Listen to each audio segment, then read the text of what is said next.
Good day, everyone. I am Ola Fashedu, evangelist, Demystify Sin Ministry, and author of Demystify Sin titles. Evil and wickedness, as the darkness, thrives for not being exposed. We expose the darkness.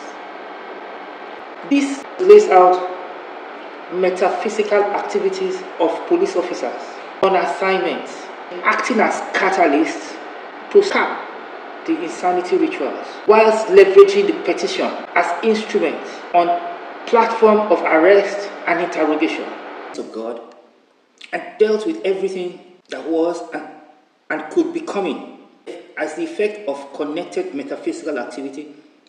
My refusal to accept the wrong name under any circumstances, rebuffing all pressure from those police officers in their desperation during the interrogation, was another key to the failure of the scheme as a metaphysical collaboration between the Nigerian police force and the Cultist Residents Association. I had expressed objections to the use of a wrong name to address me in my response to the text message that I got on November 18. I made the point to correct on my correct name.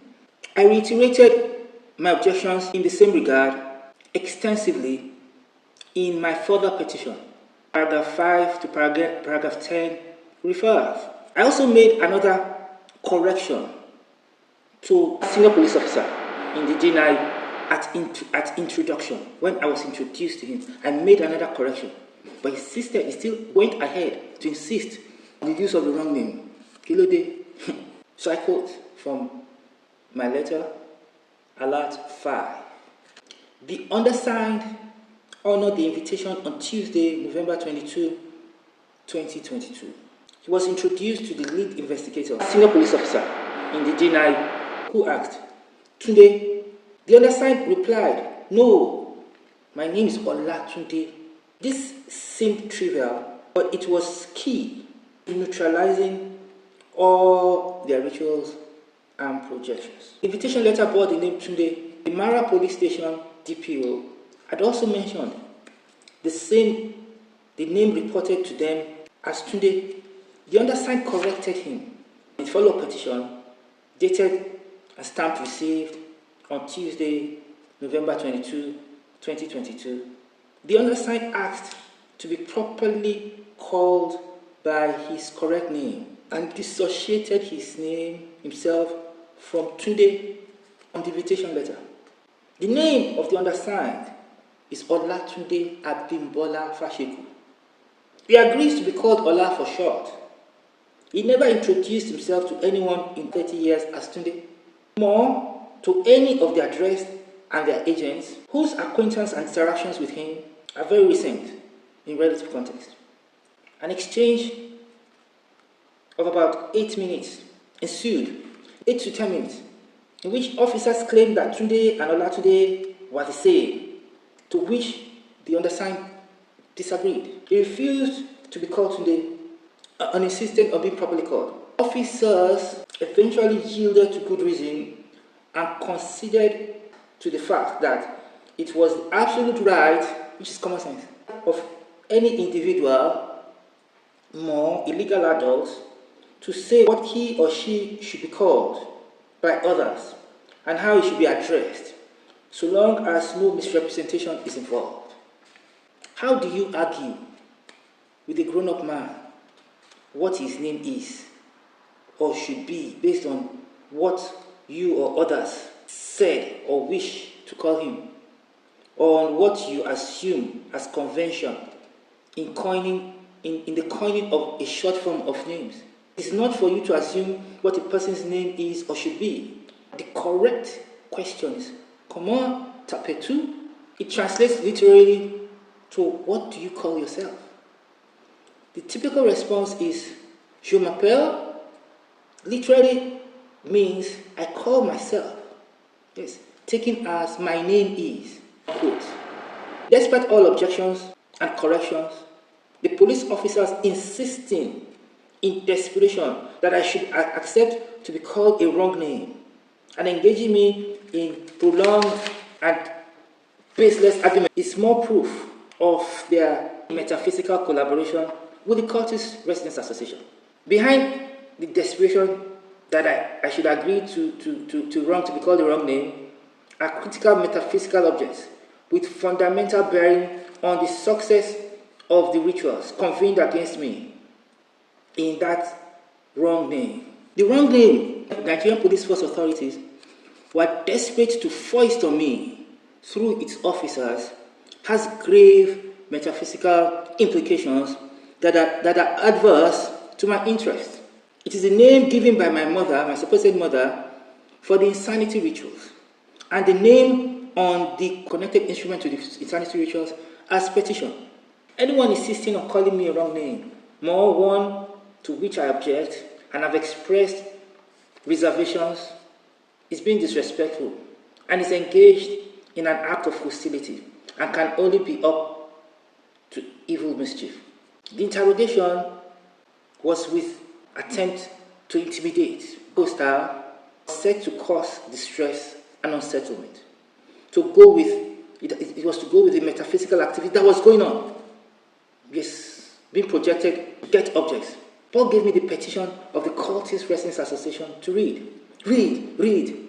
Can you see it? One was conducting the interrogation, the others were around the support. The police officers fully applied the petition as a metaphysical instrument against me. They must have been waiting for the effects to sink in, to having read the coded script. They knew it was coded.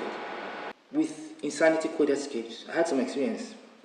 We should be careful reading writing not necessarily addressed to us but directed at us, with expectation of our reading the scripts. The effect on us depends on how strong we are in spiritual growth terms.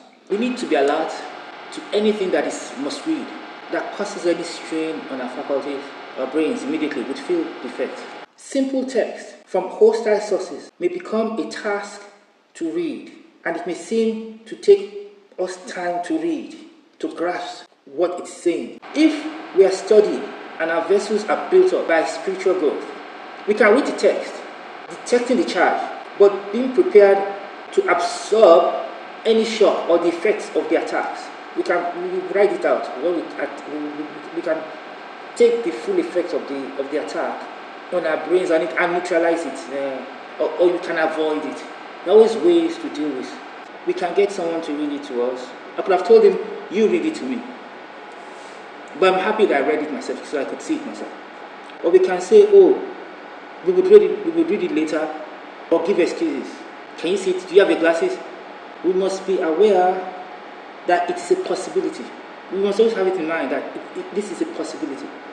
Not to be paranoid, but we must be guarded. Alert to tricky situations. We must always pray in advance of whatever may be coming and commit ourselves to spiritual growth, to learn how to hear from God through His Spirit inside us. The substance of the assignment given to the police officers of the Zonal CIDD-9 was metaphysical, to be executed on the base of the effects of the attacks from the Cultist Residents Association's insanity rituals convened against me by PCCG Pastor Saga. The problem the police officers, and by extension the police authorities that assigned them had, was that I was the right man this time, something they've been doing, whom God usually sends in when He's ready to deal with long-term evil and long-term folly. Problems arose for what must hitherto have been routine or standard execution by the police officers, when, despite all evil that could possibly be conjured and contrived, being conjured and contrived and backed up by all kinds of metaphysical action in desperation, the targets this time refused to oblige going insane by the grace of Almighty God. Both parties to the collaboration, that is, the Nigerian Police Force authorities and the Cultist Residents Association, were caught offside this time and exposed. When the whole petition episode got documented in my letter, Alert 5 and 6 dated April 22 and 23, 2023, it against the background of the whole matter. In Alert 1 to Alert 7 became a different proposition. The letters did not implicate the police authorities or its officers, but gave them benefit of the doubt, deeming its involvement to be based on ignorance of the full facts and background of the matter, which all the letters took care of. Alert 1 to 7. They got the full copy of the whole series of letters. The events which transpired thereafter proved that the involvement of the Nigerian Police Force authorities that started with swift action on the Cultist Residents Association's petition was no act of omission or in ignorance, but all deliberate. That also puts its metaphysical collaboration with the Cultist Residents Association and then collaboration in abduction to kill, murder, attempt against me in proper context. It puts everything in proper context. That collaboration having failed to get me led to the Nigerian Police Force authorities deployment of its abduction to kill, murder, death squad in camps on the ground in the estate, with me as primary target, but as part of its wider operations in the southwest. Thank you very much for watching. Watch and pray is our commandment. Thank you very much for your support as prayers and other means. God provides for us and feeds us in the work of the ministry we do through your kind generosity. God bless you.